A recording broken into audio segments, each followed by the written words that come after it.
Welcome to the Three Martini Lunch. Grab a stool next to Greg Columbus of Radio America and Jim Garrity of National Review. Three Martinis coming up. It's Tuesday. It's New Hampshire primary day. We'll talk a lot about that as the podcast goes on today. So glad you are with us. We have good, bad, and crazy martinis, and we're brought to you today by NetSuite by Oracle, netsuite.com/martini. Much more on them in just a moment. And Jim, we will get to the primary and the Democratic campaign in a number of different ways here. But we start with other news, and that is that we are in agreement with Ruth Bader Ginsburg. And that doesn't happen a lot, so it's important to take note of when those rare occurrences happen.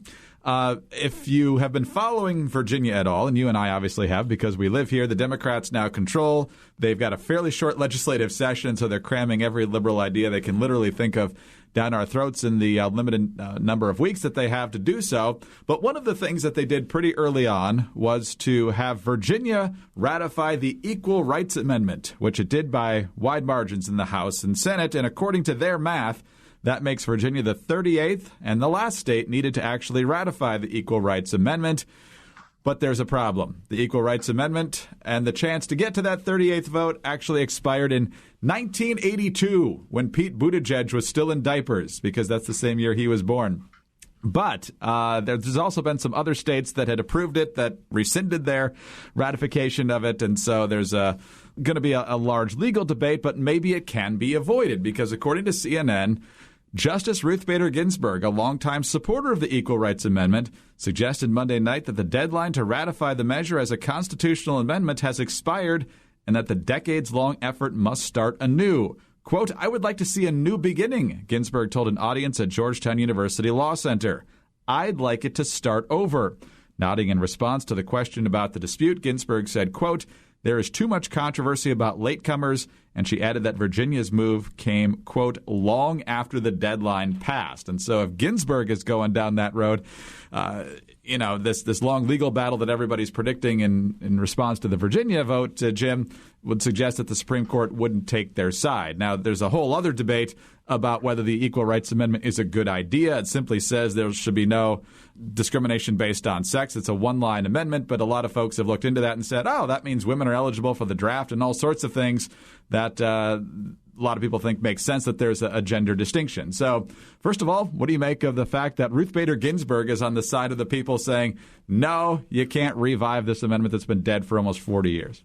Greg, how long until we start seeing all of the people who have been saying that Ruth Bader Ginsburg is some sort of goddess, superhero, oracle, role model? You go to your children's bookstore, there's at least 3 Ruth Bader Ginsburg biographies for girls in the children's section. That all of a sudden they're going to say, I think she's getting up there in years. She's getting senile. She doesn't know things as well as she used to. All of a sudden now you're going to suddenly say, look, you can't take, her word for it. She doesn't know what she's talking about. I find her logic sound. And first of all, there's 2 interesting questions. The first is, is there no statute? I guess there's no statute of limitations on when a constitutional amendment that passes a state. I guess it's there. Most of the time when we've amended the Constitution, we haven't had. Well, it's in the legislation. The legislation passed in the 70s, and initially I think there was about a 5-year window for the states to do it. And then the Carter administration with the Democratic Congress, they pushed it to 1982. And of course, they never extended it from there. Yeah. The idea that you can just say, well, look, we're just not going to pay attention to that part of the legislation. Right. I don't think that flies. The second thing is, this recognition of that. So once you've adopted a constitutional amendment, you can never undo it. You can't elect people who say, wait a second, those people were crazy. They didn't know what they were talking about. We're going to rescind that constitutional amendment, because I would suggest the constitutional amendments about prohibition indicate we can make mistakes with these. We can people can look at us and say, that was a terrible idea. Oh, we did not want to do that. Never mind. And, obviously, it took a second constitutional amendment to undo the amendment about prohibition. But if a state looks at it and says, new lawmakers who say, whoa, that was a terrible idea, they should be able to do that. This idea that, all of a sudden constitutional amendments are like, the old ads for Roche Motel. You can check in, but you can't check out. You can pass them, but you cannot rescind them. I think that definitely needs to be clarified. And also, if you're the folks who want the Equal Rights Amendment, are you absolutely certain you wouldn't be able to get it in this current environment? That's a good question. You'd certainly get it through the House. I don't know if you'd get 2/3, but you'd probably get fairly close. And so first of all, why wouldn't you? It's very interesting to see how adamantly they're fighting it, because I don't think that's because what are you, against equal rights? The real ramifications are the extensions and changes to law that have to be made in the aftermath of adopting an equal rights amendment. Look, it'll be interesting to see. My guess is, Greg, you and I will talk about this. This will be interesting news in legal circles and the media, which, Stephen Colbert, who loves to show her doing push-ups and all that kind of stuff, that's not going to come up the next time she does a late-night talk show or something like that. Everyone's going to kind of avert their eyes from Grandma. Grandma gets confused when it comes to topic, when she says things that the left doesn't like to hear. By the way, I also kind of love the idea that, by saying this, she might save a long, complicated legal fight down the road. I don't think it'll work, but, I do kind of like the idea of somebody saying, hey, this whole thing that's going to take up a ton of time and energy? Here's how it's going to end. We're going to skip to the end. If you can't convince me, you're not going to convince the other liberal justices. This thing's over. We don't get to say this very often, but good for you, Ruth Bader Ginsburg. Absolutely. Now she's notorious for other reasons, I guess. Yeah, the now genuinely notorious RBG. But I'm sure everyone's listening, even if it doesn't get a lot of immediate attention, Jim, because if there's one thing we've learned over the past few months, it's that the House of Representatives will never go down a worthless legal and investigation path and a court fight that could never possibly result in a victory for them. They've got the kind of foresight that you only find in Iowa caucus act. All right. So Ruth Bader Ginsburg knows that 2020 came after 1982, and she also can probably do the math on the 9 justices on the Supreme Court and elsewhere. But if you don't know your numbers, you really don't know your business. Most companies don't actually have a clear picture of their business and its numbers, and that's why they struggle to grow or even stay in business sometimes. And that's where NetSuite by Oracle comes in. It is here to solve that problem. So as a business owner, are you really confident that you're making the right business decisions? Serious entrepreneurs and finance teams run on NetSuite, the world's #1 cloud business system. NetSuite offers a full picture of your business, everything in one place: finance, inventory, HR, and customers. No more guessing, no more worrying. You can run your business with confidence. You can grow successfully on NetSuite like Ring, Hint, Boll & Branch, and more than 19,000 other businesses. NetSuite. Business grows here. How many different times have you at your business or people you know at their business say they just don't understand the system they're using or how the numbers all work together and they feel like they're just playing catch up? Well, NetSuite by Oracle solves all of that. Schedule your free product tour right now and at the same time receive their free guide, 7 Key Strategies to Grow Your Profits. You can do so at NetSuite, NetSuite, netsuite.com/martini. Set up your free product tour and get your free guide today. netsuite.com/martini, netsuite.com/martini. All right, Jim, we've talked about it a lot, and that's that folks on the right kind of want to see Bernie Sanders end up as the Democratic nominee. Some of them just want a clear clash with this socialism issue. You get the capitalist in Trump versus the socialist in Bernie Sanders. Let's have it out. No mushy middle on this. Let's just slug it out and see who wins. Others believe he's the easiest one to beat because he is an avowed democratic socialist, or really an avowed socialist. Anybody who praises Castro and Ortega and so forth and honeymoons in the Soviet Union, probably not exactly on the moderate end of the political scale. But what exactly would happen if Bernie were to win? Because the Daily Beast and others have talked about be careful what you wish for. It's something that the Democrats got burned on, of course, in 2016. And so over at CNBC, reporter Robert Franks took a look at what Bernie actually wants to do and what it would cost us. In case you don't remember, these are the numbers. Sanders has not released the total cost of his plans, but a new estimate by Treasury Secretary Larry Summers finds that Sanders' plans would cost over $60 trillion, that's with a T, over the next decade. That's more than the current total projected spending of the government of $52 trillion. Now, Sanders' biggest ticket item, as we just heard, was Medicare for All. That would cost around $30 trillion over the next decade. His Green New Deal adds another $16 trillion. His Jobs for All plan, giving every American who wants one a federal job, that would add another $7.5 trillion. On top of that, you add his plans for canceling all student debt, universal preschool, universal child care, and the total brings you well over $60 trillion. Now, Sanders has about $20 trillion in new taxes planned, most of that on the wealthy, Wall Street, and corporations. Unclear, though, how he would raise the other $40 trillion or more. There you go, Jim. $40 trillion unaccounted for. What he wants to add is more than our already bloated budget by quite a bit. So while it's fun to watch the infighting on the other side, just remember what's possibly at stake here. Yeah. Look, my sense of Bernie Sanders, and if you're rooting for Trump's reelection, Bernie Sanders offers you the highest ceiling and lowest floor of outcomes in the 2020 general election. Could Trump beat him like a drum? Yeah. I think that's very possible. I think if you make the election a straight-up referendum on the current state of the economy and America, do you want to try socialism?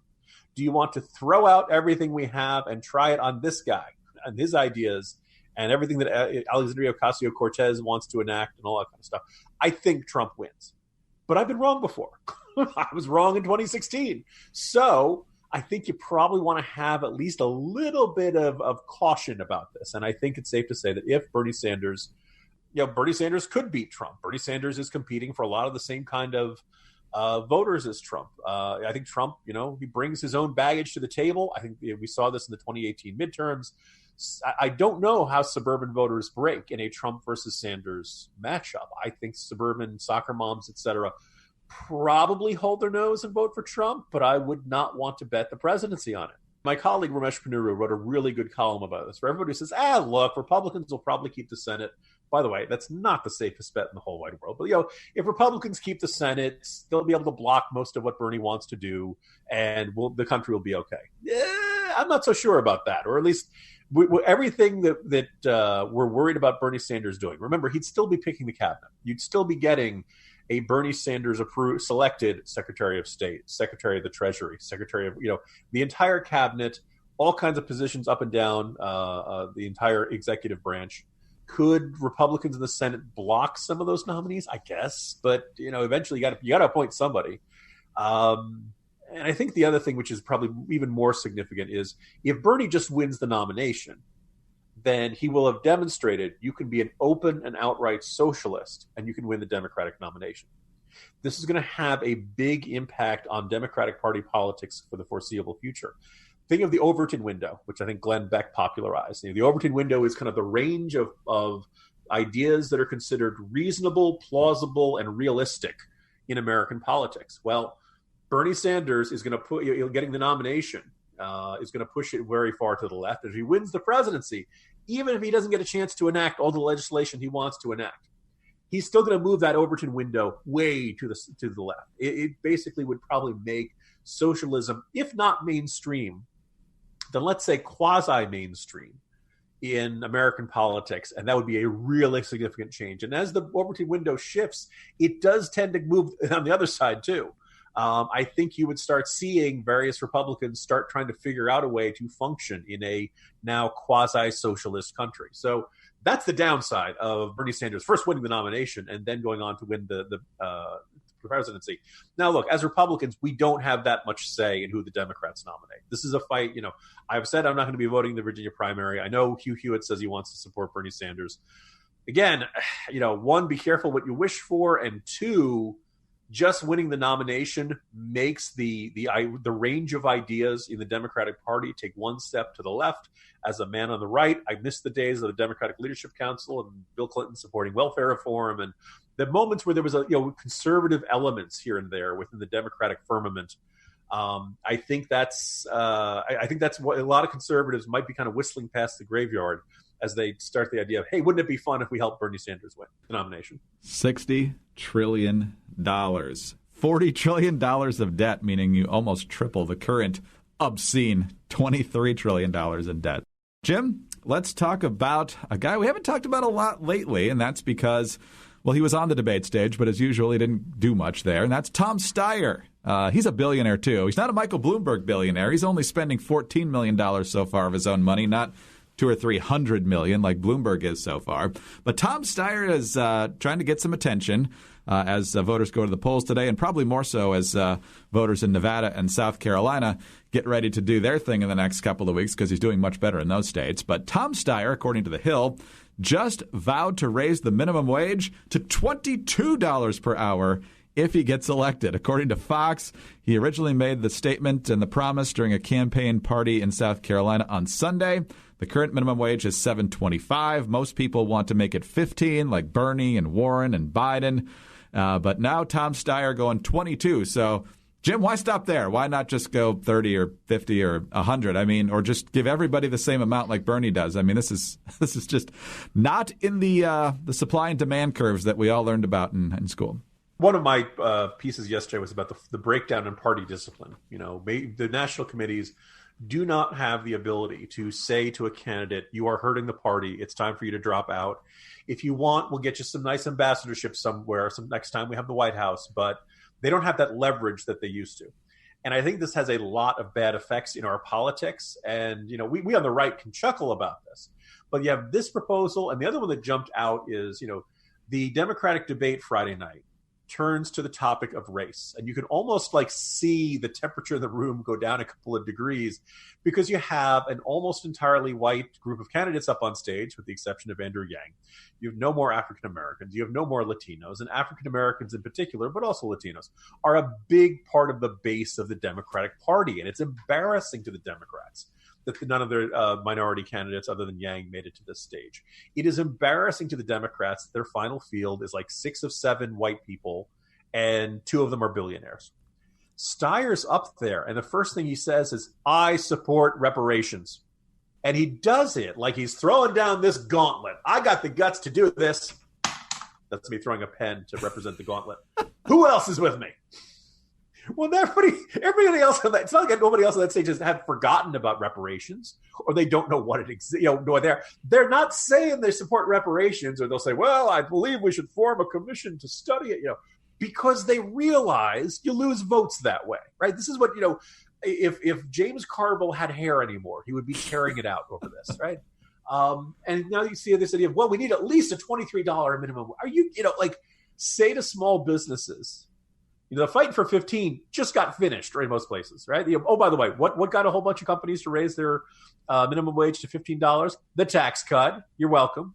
But now you're like practically saying, we're going to, you know, oh, that big increase we made, now I want to increase it by another 50%, by another, you know, $7. You know, absolutely no sense of the reality of cash-strapped small businesses, anybody who's trying to start it out of the gate. No idea of how, you know, how this will actually affect employment. Tom Steyer doesn't need to worry about any of this stuff because he knows he's not going to be president. He ran in order to become friends with Bernie Sanders. He just wanted to say hi. And so if you were Tom Perez, you'd be like, you know, knocking people over, trying to grab Bernie Sanders, grab him by the shoulders and lapels, shaking him, saying, will you please say hello to Tom Steyer so he gets out of the race? Somebody do something with this guy. Or alternately, you'd be grabbing him by that Scottish tartan necktie of his and say, if you don't get out of this primary and creating problems for all the rest of these candidates, I'm going to crown you because you're going to do jack squat in this party. Although the interesting thing is, does Tom Steyer have the ability to make that kind of threat? Or has the Democratic Party and its candidates become so dependent on a billionaire like Tom Steyer and all the different, you know, causes he funds? Maybe it doesn't have that leverage. But now you're in a situation where, look, what you think Tom Steyer has to spend a lot of time thinking about how he would make that $23 an hour minimum wage work for the whole country and what effect it would have in different parts of the country with much lower costs of living and higher costs of living and all that kind of stuff? Do you think he spends a lot of time thinking about, if we do reparations, how is this going to work? How do you do people who are African immigrants, but not necessarily African-American descendants of slaves? How do you do it with people who are not who are not descendants of slave owners? How do you do it about people who are biracial? How do you know, like, there are all kinds of giant questions you have to think through about this. And this is why when white politicians who mean well, they'll usually say, hey, we'll throw some more grants to historically black colleges and universities, which, oh, by the way, are good institutions. We should be supporting them. This is, they're like, okay, I'm not going to do reparations, but I'm going to do this nice thing to help this minority group. And hopefully everyone will, you know, be happy after that. Tom Steyer is just this little, this like completely oblivious and inadvertent bomb thrower. He's like Mr. Magoo in this primary field, and he's making life harder for everybody else. And the Democrats have no ability to stop him. It's absolutely funny and hilarious. If it wasn't a possibility, this could end up with a very, very, very liberal, to the point of socialist Democrat winning the nomination and arguably the president and possibly the presidency. All right, Jim, polls close tonight in New Hampshire, I believe at 8 o'clock from all the countdown clocks I'm seeing on cable news. So you've got several hours if you live in New Hampshire. The polls are all over the place here. Pete was surging. Bernie's ahead. Klobuchar is surging. Well, wait, Bloomberg now on the rise, according to the Q poll. In fact, he actually won Dixville Notch, even though he didn't really campaign in New Hampshire. So, Jim, I don't know if they're just trying to raise the drama here, but we'll see what happens tonight. I think the only thing we pretty much know for sure is that Joe Biden's not going to be too happy at the end of the night. Yeah. But for those who don't know, Dixville Notch is this small town that always used to have its primary. Everybody would show up at the town hall or whatever it was, and vote right after midnight, so they could officially say they were the first town to report their results and all that stuff. I believe, Greg, were they down to like 5? Yes, it's pretty low now. It was always a small town with always like 23 people as legal residents or something. But yeah, like it's now like it's dying. It's disappearing. I'm glad that they managed to keep the tradition going. There are 2 or 3 other towns that have started doing that, and Klobuchar did well. The only thing that has me nervous is 2 things. One, New Hampshire hates to verify the choice of Iowa. They're completely contrarian, because if all they do is say, yeah, Iowa, you got it right, well, then who needs New Hampshire anymore? That makes Iowa more important. So I think there might be a little contrarianism. 2008, Hillary versus Obama, the polls were completely wrong on that one. So that's this giant asterisk you put there. But look, it looks like Bernie's going to win. It looks like Buttigieg will be a reasonable second. I think what's really interesting is that both Biden, Klobuchar, and Warren are all right around that 15% threshold. And anybody who comes out not getting delegates is going to be in really rough shape after the way things Iowa turned out. So, as Yogi Berra said, it gets late early out there. Jim, how could New Hampshire possibly validate what Iowa did, since we're not really even having a consensus of who won there? Yeah.